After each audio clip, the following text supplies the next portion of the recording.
This week, Tyreek is back in Kansas City, Stafford is back in Detroit, and I am back in this chair as your handsome, devilish host of the Combine on HTFN. Starting off today, we're going to be talking about a little bit of recap on the National Championship playoffs, and then we're going to go into our predictions for the National Championship, which by the time you see this, it'll already happen, but we're a bunch of geniuses, so we planned ahead. Second segment we're going into, we're talking a little bit of preview on the NFL playoffs and our predictions on what's going to happen, who's going to move forward in the divisional round. And last segment, hold on to your butts because we're talking about some anime and NFL collabs, baby. You know the drill. So don't go anywhere because Combine starts right after this break.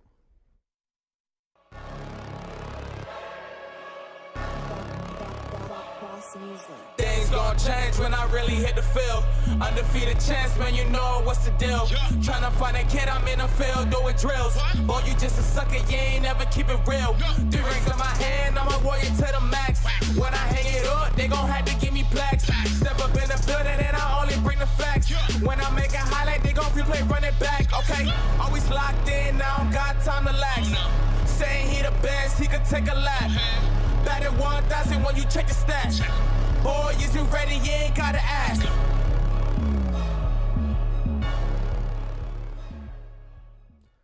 Welcome back to the Combine, and joining me are two seasoned analysts, Mr. Justice Covert and our boy Danny V, making his appearance on the Combine and on air. Gentlemen, how are we doing? I'm doing pretty good. How about you? I mean, I can't complain. I'm having a nice old morning. I had a peppermint mocha today. You know, it can't get any better. Yeah. Well, I can complain. The Jaguars ruined my winter break. So 8-3, then missed the playoffs. But you know. Absolutely horrible. But so, unless you've been living under a rock for the past week, you would know that the national championship game is set. It's going to be happening tonight, technically, when you're watching yesterday. But we're going to be diving into this and seeing what we got. But before we do that, we're going to take a look back at how these two teams got there. And starting it off, we're going to Justice Covert talking about the Rose Bowl. Yeah, this is the 4th meeting that the Michigan and Alabama had since 1999, and it did not disappoint. The game was pretty back and forth in the beginning. There's some Michigan fumbles, and they had a hard time kicking. But they went in the locker room up 13-10 and had 5 sacks against Milroe in the first half. Kind of the theme of the whole game was how they were able to stop Milroe. Milroe didn't have a touchdown this game for the first time all season, and he had a season-high 21 rushing attempts, so he was unable to do anything really. Alabama was able to bounce back in the second half a little bit and even captured the lead, but a fumble from Jalen Milroe in the 4th quarter opened the door for Michigan.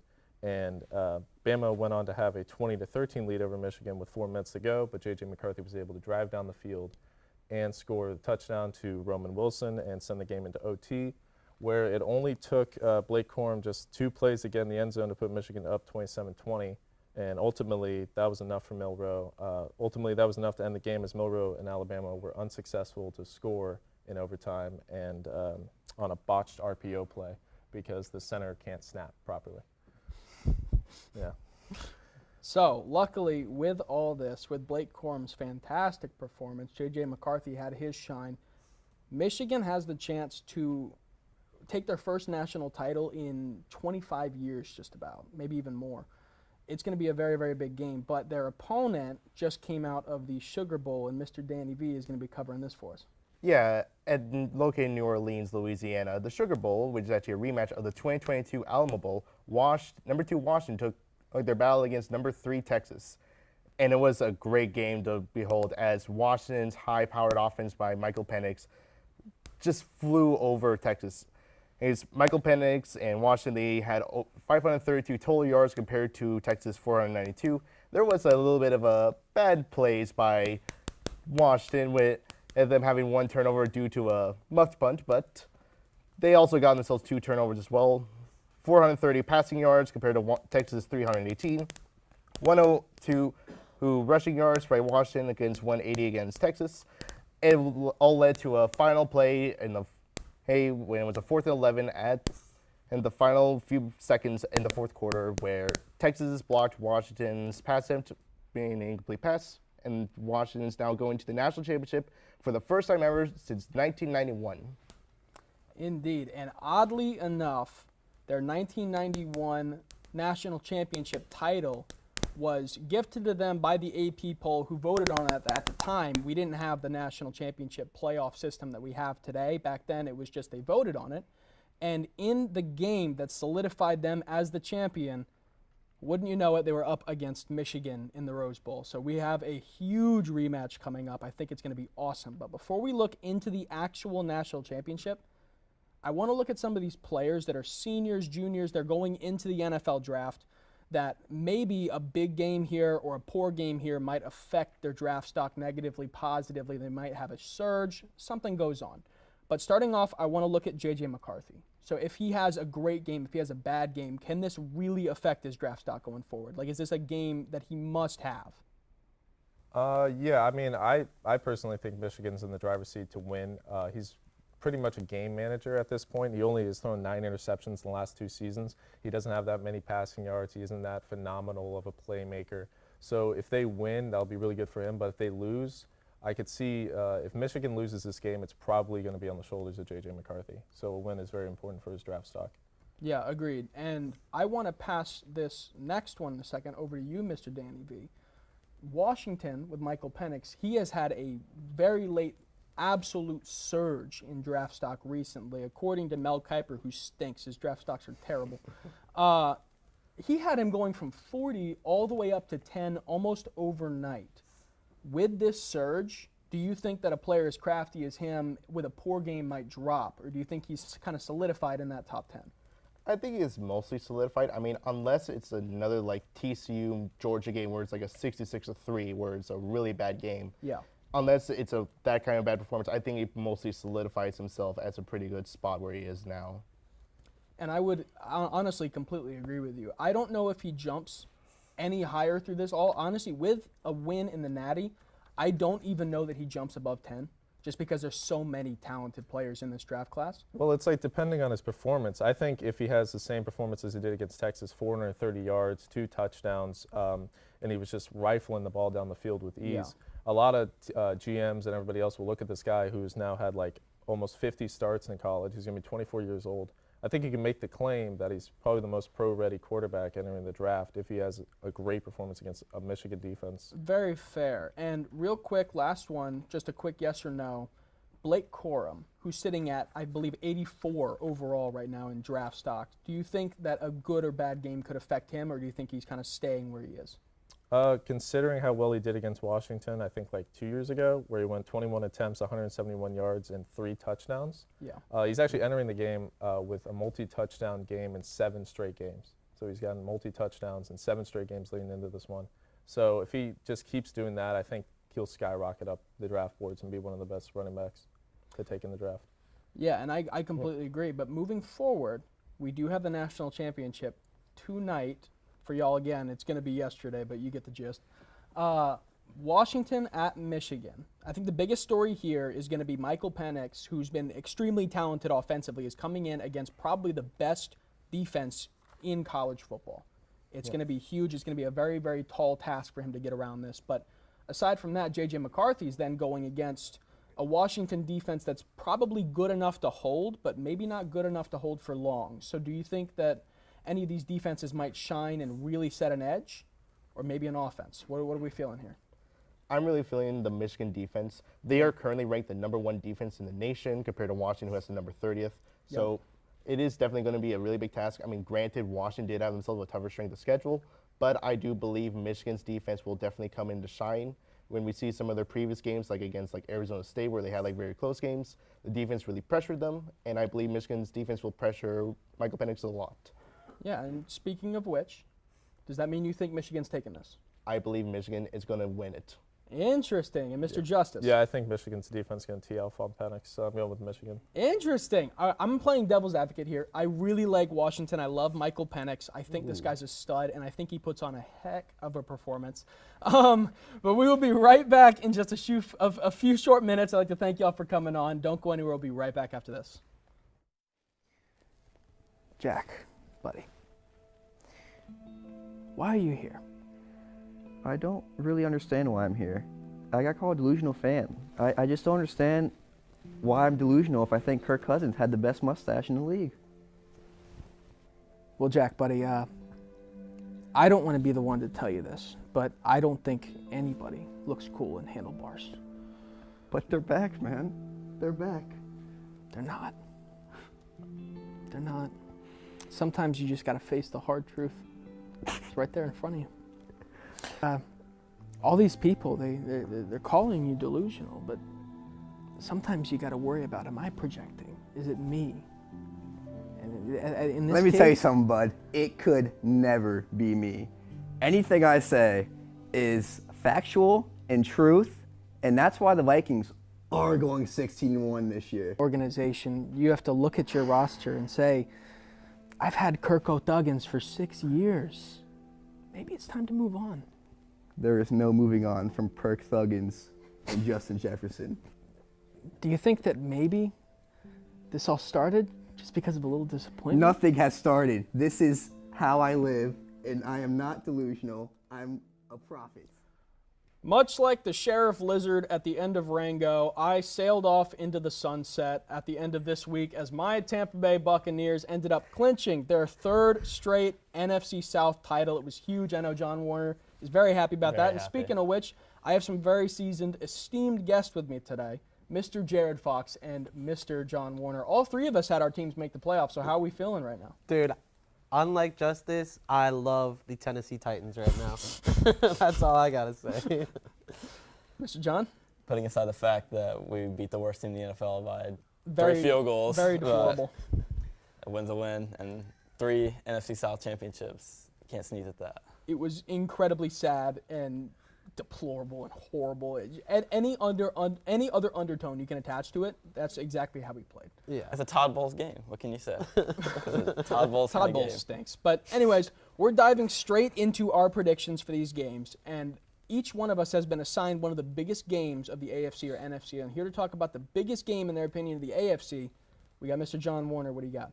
So we're starting off with the Miami Dolphins visiting Arrowhead and taking on the Kansas City Chiefs. And I like this matchup for several reasons. One, it's going to be at Arrowhead. Who doesn't love playoff Arrowhead? And the high, 14 degrees on Saturday. Oh, my Lord. I wonder if Mike McDaniel's going to be busting out the I wish it was colder t-shirt.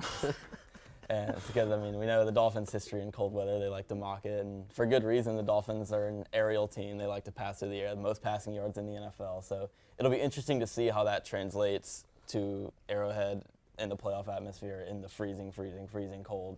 I'm so glad I will not be at that game. But same thing can be said for the Chiefs. We all know they like to throw. They have the best quarterback in the NFL, Patrick Mahomes. But this has not been smooth sailing for them this year. This has been a rough season for the Chiefs. I don't know if it's because Eric Bieniemy's gone, maybe, but it could be because Tyreek's not there. But, I mean, they won the Super Bowl without Tyreek, right? So surely it's not that. But what is it? You just can't put your finger on it. Their receivers stink. The trio of MVS, Rashee Rice, and Kadarius Toney, everybody's favorite, just are not going to get done. And Travis Kelce, even him, I don't know if it's because of his relationship obligations. Who's he dating? What's that girl's name?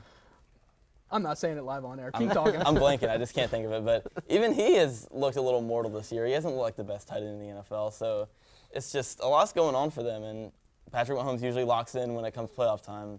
And something interesting to keep an eye on this year is the Chiefs are not the 1 or 2 seed. So that means eventually, more than likely, they're going to have to play a game on the road. And that means that's something that Patrick Mahomes has never done in his career, is play a true road playoff game. It sounds to me like you're kind of favoring the Chiefs on this one. Just a little bit, yeah. But aside from that, with the Dolphins, this is Tyreek Hill's kind of revenge game. He's going back to Arrowhead, to the team that traded him away. In the playoffs, do you think he has a monster game?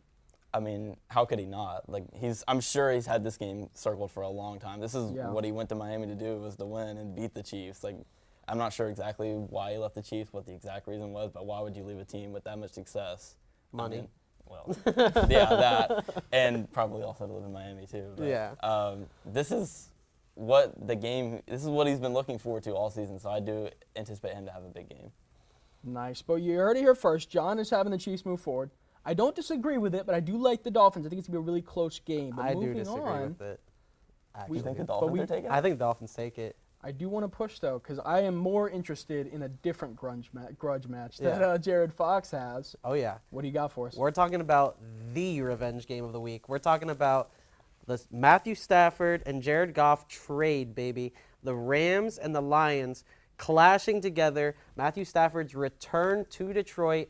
He hasn't played them since he left Detroit. Well, I mean, I guess he's never played them then. But, yeah, I'm super stoked for that game.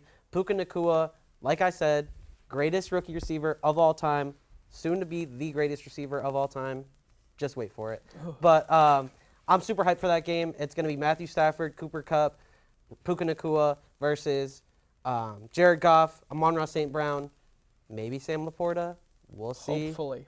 God willing. My We love king, Sam Laporta. But, oh my God, what an insane matchup. I mean, nobody expected the Rams to be here, and they have been cooking. Matthew Stafford has been back, and he has been proving that he deserves, like, he's not going to win Comeback Player of the Year because of obvious reasons. Baker Mayfield.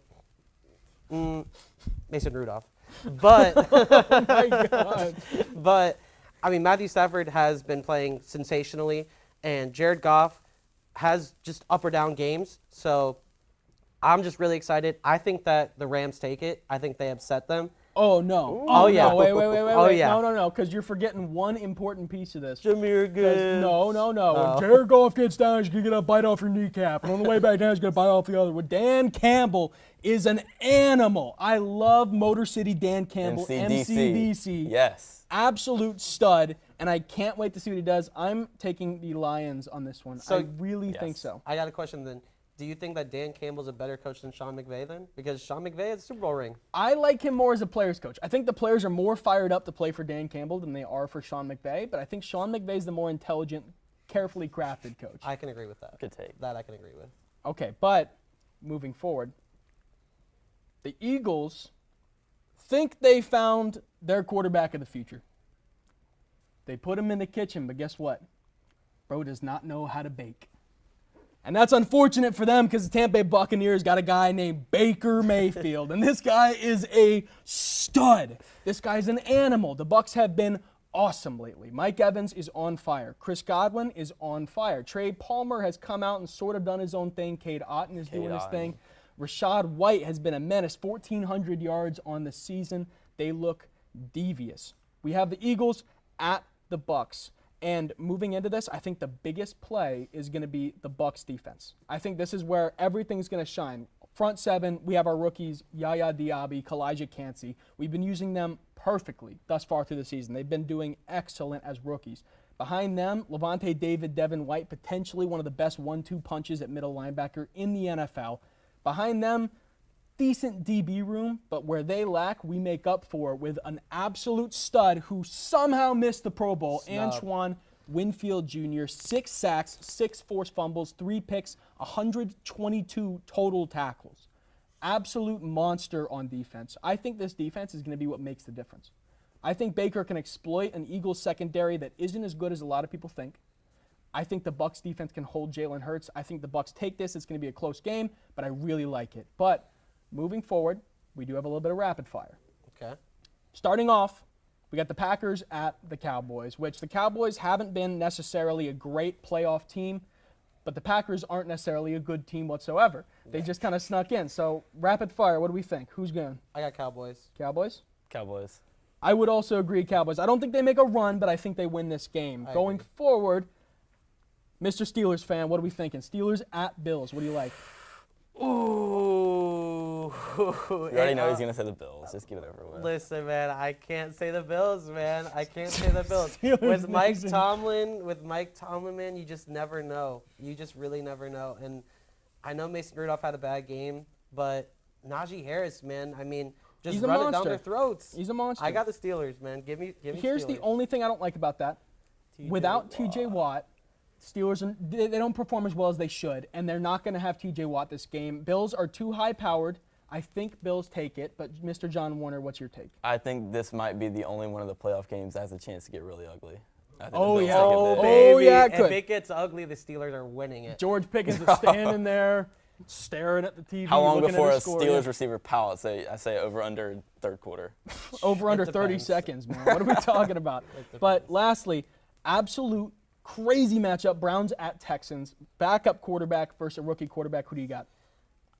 Man, this one's the toughest because I got the Browns. CJ, give me the Texans. I also love the Texans on this one. I think they take it. But there you have it. There are our picks for the NFL Super Wildcard Weekend. And don't go anywhere because we're getting a little bit devious and dipping our toe into the pool of anime in just a few minutes.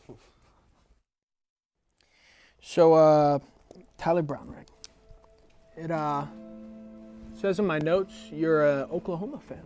That is correct. So, let me ask you, bud. Is Texas back? All right, I put on a brave face a lot, but this year, I'm really scared that they are, man. Okay, they just beat Alabama. They're gonna be top 4 in the rankings. And last year, they beat us 48-0. Yeah. It was humiliating. We're the Oklahoma Sooners. We were the best ever. We were talk of the town. We had Baker, Kyler, and Jalen 3 years in a row. And now, are we good? I don't know. We haven't won a national title since 2000. We're number 18, I think, and nothing matters, dude. Sometimes we build up these walls thinking they're impenetrable. But sometimes you have to knock these walls down to build up bigger and stronger ones. And you got to be tough through that. It's hard being an Oklahoma fan at this time, but grass is always going to be greener on the other side of the hill, buddy. Is it? I cannot live through a Texas national championship. I can't. I'll never recover. Do you want to talk about Lincoln Riley? What'd you just say to me? I just want to know if you want to talk about Lincoln Riley. You listen here, you court-ordered quack. You mentioned that. Ladies and gentlemen, I am about to go where no man has gone before. I am about to trudge my way into the depths of hell, and I'm dragging you with me. That's right, I'm talking NFL and anime comparisons, and joining me is a very big anime enthusiast such as myself, Mr. Tyler Brownrigg. We got some Ty Squared. How you doing, Mr. Tyler Brownrigg? I'm doing great, man. I always love coming on Combine for Ty Squared. It's my favorite, but I'm very excited for this. Our floor director, appreciate you coming on, but our floor director, Ezra, looked so disgusted when he heard Ty Squared. I hate you for that. Ty Squared is so awesome, but without further ado, Mr. Tyler Brownrigg, you have the first NFL anime comp. What do you got for us? All right, so for my first comparison, we're going to go to the Bay Area. Brock Purdy reminds me a lot of Tanjiro Kamado from Demon Slayer. Atta baby. And there's a big reason for this is like Tanjiro, he is like the ultimate like super nice guy. He's like really friendly. He's a little intense in this picture here, but he's a very like easygoing, like nice guy. And Purdy is like the same. He's just, real like good boy energy. He's like people pleaser. Golden and the retriever thing, kind of guy. Real punchable faces. I won't lie to you. I feel like I could punch Brock Purdy in the mouth and dislocate his jaw. And I feel the same about both these guys. There's a lot going on here.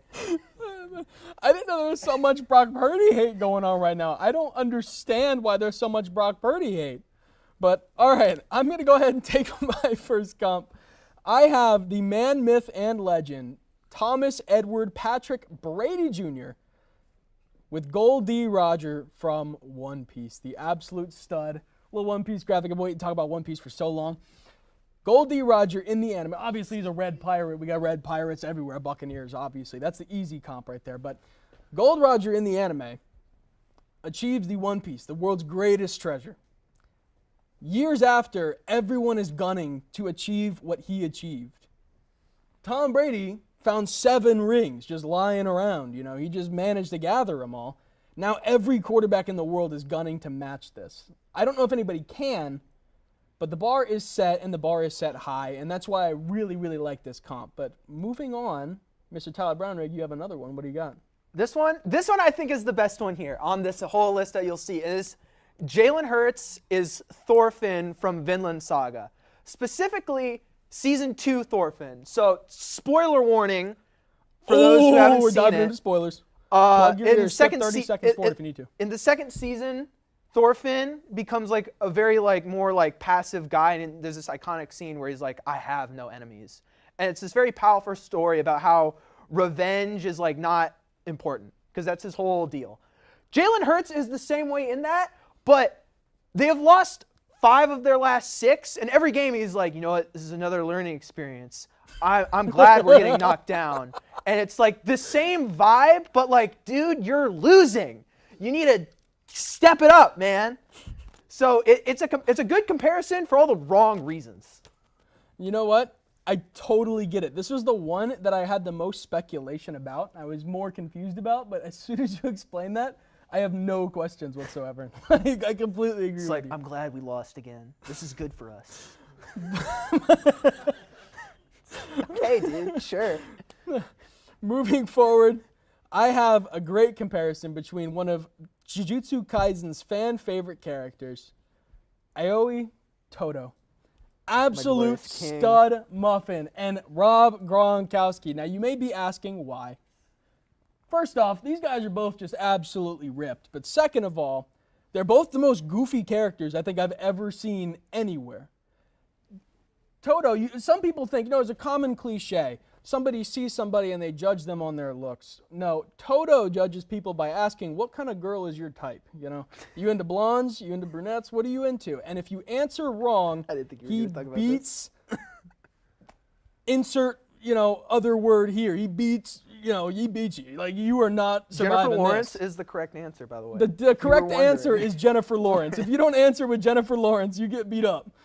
It has to be Jennifer Lawrence. And I feel like, personally, when Gronk lines up against a DB, I feel like he's poking at him and going, hey, what kind of girl's your type, Like, Gronk's just a goofy boy. Like, he's out there asking the most random questions. Like, I feel like these two are perfect. They're the best comp ever. Oh, But no, I see it. It's there. I like this one. I like a lot. I like this one a lot, too. This and the Hurts one.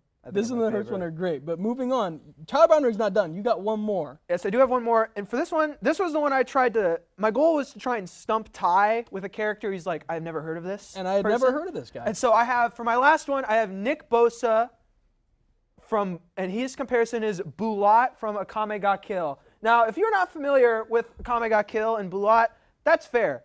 But listen, the big reason, Bulat is like the absolute pinnacle of male. Like, this is peak male performance right here.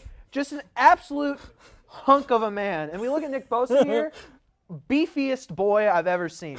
Let me tell you. It is just, these guys could rip a building in half for all I know. Now, personally, I don't think Nick Bosa would like this comparison for reasons I can't say on air. But let me tell you, it works when you think about it. If you're curious as to why, look it up. We're not saying it on this show. Moving on to my last comparison, however, we have the big, the strong, the powerful Aaron Donald and Kaido from One Piece. For one, this is the one guy in One Piece you don't want to mess with. If you mess with this guy, you're just going to die. Like, there's no hope for you whatsoever. You're dead. And Aaron Donald, I don't think there's any offensive lineman in this league that would be happy taking on Aaron Donald. That's the first thing. Second thing, Aaron Donald is what's known as a Yonko. He's one of the 4 emperors, 4 most powerful people in this world of One Piece. Aaron Donald won Defensive Player of the Year 3 years out of 4. I think that classifies as some kind of powerful position. Like, this guy is rough and tumble. This guy is scary. This is an all-timer right here. This is a great picture too. You talk about Nick Bosa being the pinnacle of man. This, Aaron Donald's kind of ripped too. It's a two-man race here. Yeah, I listen. I think this is pretty apt because listen, every NFL, you see clips of NFL players all the time. They see Aaron Donald. Like, there's this famous clip of Geno Smith saying like, "Oh my God," as like Aaron Donald's like running at him. So it's like, yeah, the fear factor is there with him. Yeah, but Tyler Brownrigg, thank you so much for coming on and talking anime with me. welcome. I've been waiting to do this for so long. And thank you all for tuning in. But we'll be back in just a short week, Tuesday, 12 Eastern time. We will be back. So don't go anywhere because we'll be back just a little bit. We'll see you next week.